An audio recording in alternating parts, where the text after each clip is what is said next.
ഈശാവാസ്യോപനിഷത്തിലെ രണ്ടാം മന്ത്രം ഇങ്ങനെയാണ്: കുർവൻ നേവേഹ കർമാണി ജിജീവിഷേചതം സമാഹ ഏവം ത്വയി നാണ്യത്തെ തോസ്മി ന കർമ്മ ലിപ്യതേ നരേ. ഇവിടെ കർമ്മങ്ങളെ ചെയ്തുകൊണ്ട് തന്നെ 100 വർഷം ജീവിക്കുവാൻ ആഗ്രഹിക്കുവിൻ. ഈ വിധം ജീവിക്കുമ്പോൾ മനുഷ്യരിൽ കർമ്മം ഒട്ടലുണ്ടാക്കുന്നില്ല. ഇതിൽ നിന്നും അന്യമായിട്ട് ഒരു മാർഗവുമില്ല. കർമ്മബന്ധത്തിൽ നിന്നും മോചിതനാകാനും ഇതുമാത്രമേ വഴിയുള്ളൂ. ഭാരതീയ സംസ്കാരം എന്നും കർമ്മത്തിന് വളരെയേറെ പ്രാധാന്യം നൽകിയിട്ടുണ്ട്. ശ്രീരാമനെയും ശ്രീകൃഷ്ണനെയും പോലുള്ള അവതാര പുരുഷന്മാർ പോലും ജീവിതകാലം മുഴുവൻ കർമ്മത്തിൽ മുഴുകി കഴിയുന്നതായിട്ടാണ് നമുക്ക് കണ്ടിട്ടുള്ളത്.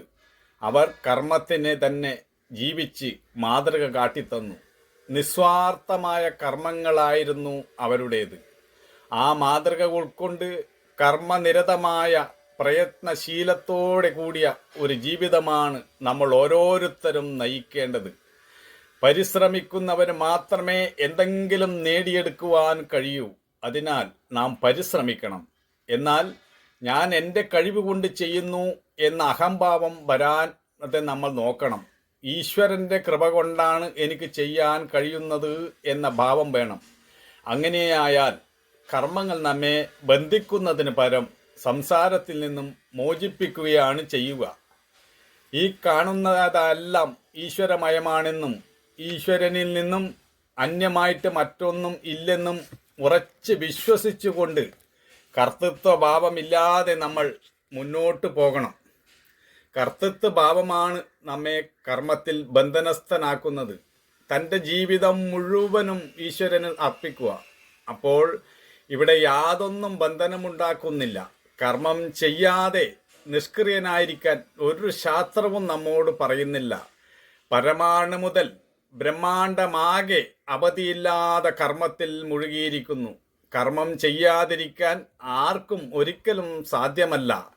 കർമ്മം ചെയ്യാതിരിക്കാൻ സാധ്യമാണ് എന്ന് ആരെങ്കിലും കരുതുന്നുവെങ്കിൽ അത് ശരിയല്ല എന്ന് സാരം. അതാണ് ഉപനിഷത്ത് നമ്മോട് പറയുന്നത്. കർമ്മത്തിലൂടെയാണ് മനുഷ്യൻ എല്ലാ നേട്ടവും കൈവരിക്കുന്നത്. അവരവരുടെ സ്വധർമ്മം എന്താണെന്ന് മനസ്സിലാക്കി അത് ഈശ്വരാർപ്പണമായി ചെയ്യുക. സ്വാർത്ഥതയെ കൈവടിക്കുക. അപ്പോൾ വിജയപരാജയങ്ങളെ നമുക്ക് സമമായി കാണാൻ കഴിയും. യാതൊരു ക്ഷോഭവും അപ്പോൾ മനസ്സിലുണ്ടാകുകയില്ല. ഒരു ദിവസം സൂര്യൻ ഉദിച്ചില്ലെങ്കിൽ നമ്മുടെ അവസ്ഥ എന്തായിരിക്കും? നാം എല്ലാം ശ്വസിക്കുന്ന വായു 5 മിനിറ്റ് പണിമുടക്കിയാൽ നമ്മുടെ ഇവിടെ ഈ പ്രപഞ്ചത്തിൽ ആരും തന്നെ കാണില്ല. ഈ പ്രപഞ്ചമാകെ കർമ്മത്തിൽ മുഴുകിയിരിക്കുന്നു. കർമ്മങ്ങളെല്ലാം ഈശ്വരനിൽ അർപ്പിച്ച് എല്ലാം അവിടുത്തേതാണ് എന്ന ഭാവത്തിൽ മുഴുകി നമ്മൾ കഴിയണം.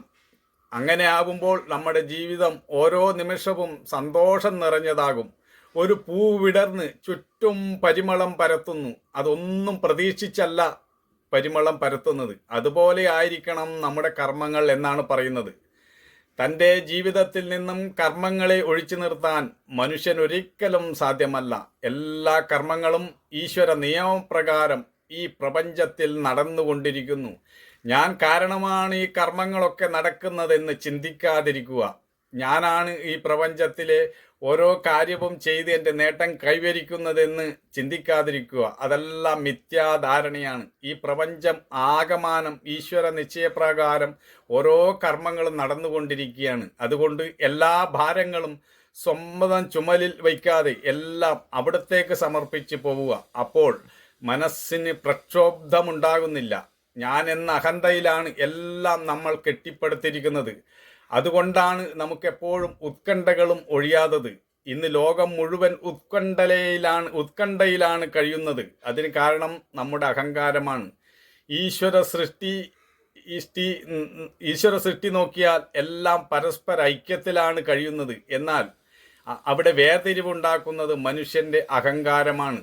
നമ്മുടെ അഹന്ത ജീവിതകാലം മുഴുവൻ നമ്മെ മുറിവേൽപ്പിച്ചുകൊണ്ടിരിക്കുന്നു. നാം പരസ്പരം മുറിവേൽപ്പിച്ചുകൊണ്ടാണ് മുന്നോട്ട് പോകുന്നത്. നമ്മുടെ എല്ലാ വേദനയും സ്വയം സൃഷ്ടിക്കുന്നതാണ്. നാം പരസ്പരം പീഡിപ്പിച്ചുകൊണ്ടിരിക്കുന്നു. അങ്ങനെ ഉണങ്ങാതെ മുറിവുമായാണ് നാം മുന്നോട്ട് പോകുന്നത്. ഞാനും എൻ്റേതും എന്ന ചട്ടക്കൂടിൽ നിന്നും നാം പുറത്ത് കടക്കണം. ഞാനും എൻ്റേതും എന്ന ചട്ടക്കൂടിൽ ജീവിക്കുമ്പോൾ നമ്മൾ കിണറ്റിലെ തവളയെ പോലെ കഴിയുന്നു. എൻ്റെ അച്ഛൻ, എൻ്റെ സഹോദരൻ, എൻ്റെ സഹോദരി, എൻ്റെ സമ്പത്ത്, ഇങ്ങനെ അതിർവരമ്പുകൾ സൃഷ്ടിച്ചാണ് നമ്മൾ കഴിയുന്നത്. തൻ്റെ ഭാഗമായി കരുതുന്ന ആർക്കെങ്കിലും രോഗം വരികയോ മരണം വരികയോ ചെയ്യുമ്പോൾ നമ്മൾ അഗാധമായി ദുഃഖിക്കുന്നു. എന്നാൽ താനുമായി ബന്ധപ്പെടാതെ ഒരാൾ മരിച്ചാൽ നാം ദുഃഖിക്കുന്നില്ല. എൻ്റെ വീട്, എൻ്റെ രാജ്യം, എൻ്റെ അന്തസ്സ് എന്ന ഭാവം നമ്മെ പരസ്പരം വേർതിരിക്കുന്നു.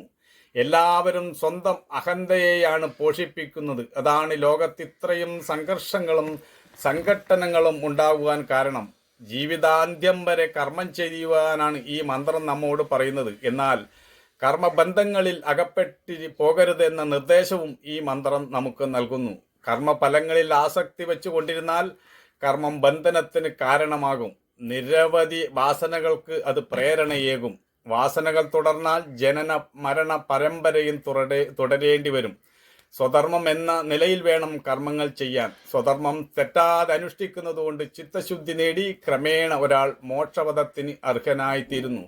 വ്യക്തിയുടെയും സമൂഹത്തിൻ്റെയും ആരോഗ്യകരമായ നിലനിൽപ്പിനും സമൂഹത്തിൻ്റെ ഉന്നതത്തിനും ശാന്തിയും സമാധാനം നിലനിർത്താനും ധർമ്മശാസനങ്ങൾ നാം ഓരോരുത്തരും അനുസരിക്കണം.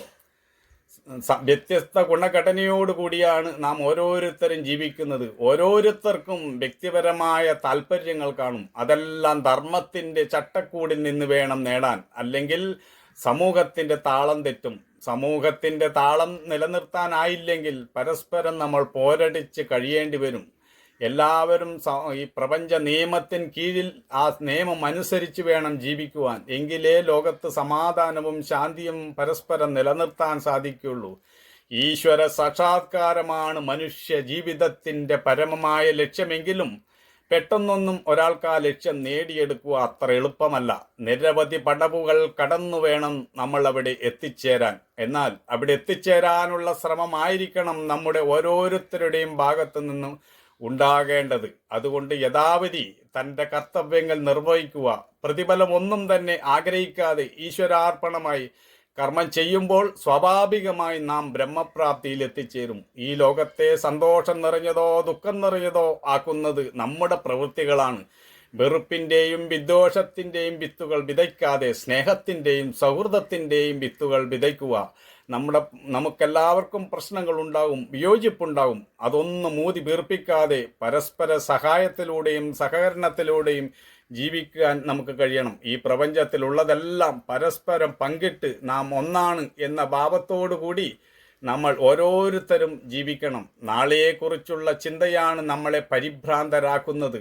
അതിന് കാരണം നമ്മളെ സ്വാർത്ഥ മോഹങ്ങളാണ്. ഈ പ്രപഞ്ചം മുഴുവൻ സൃഷ്ടിച്ച് പരിപാലിക്കുന്ന ഈശ്വരൻ നമുക്ക് വേണ്ടതെല്ലാം കരുതി വെച്ചിട്ടുണ്ട്. അതുകൊണ്ട് ആരുടേതും ഒന്നും തട്ടിപ്പറിക്കാതെയും വെട്ടിപ്പിരിക്കാതെയും സ്നേഹത്തിൽ വർത്തിക്കുക. അപ്പോൾ നമുക്ക് നഷ്ടബോധമോ ഭാവിയെക്കുറിച്ചുള്ള ആകാംക്ഷയോ ഉണ്ടാവില്ല. എല്ലാവർക്കും തുണയാകും. അങ്ങനെ പരസ്പരം സ്നേഹിച്ചും സേവിച്ചും കഴിയുമ്പോൾ നമുക്ക് ഈ ലോകത്തെ സ്വർഗമാക്കി മാറ്റാൻ സാധിക്കും.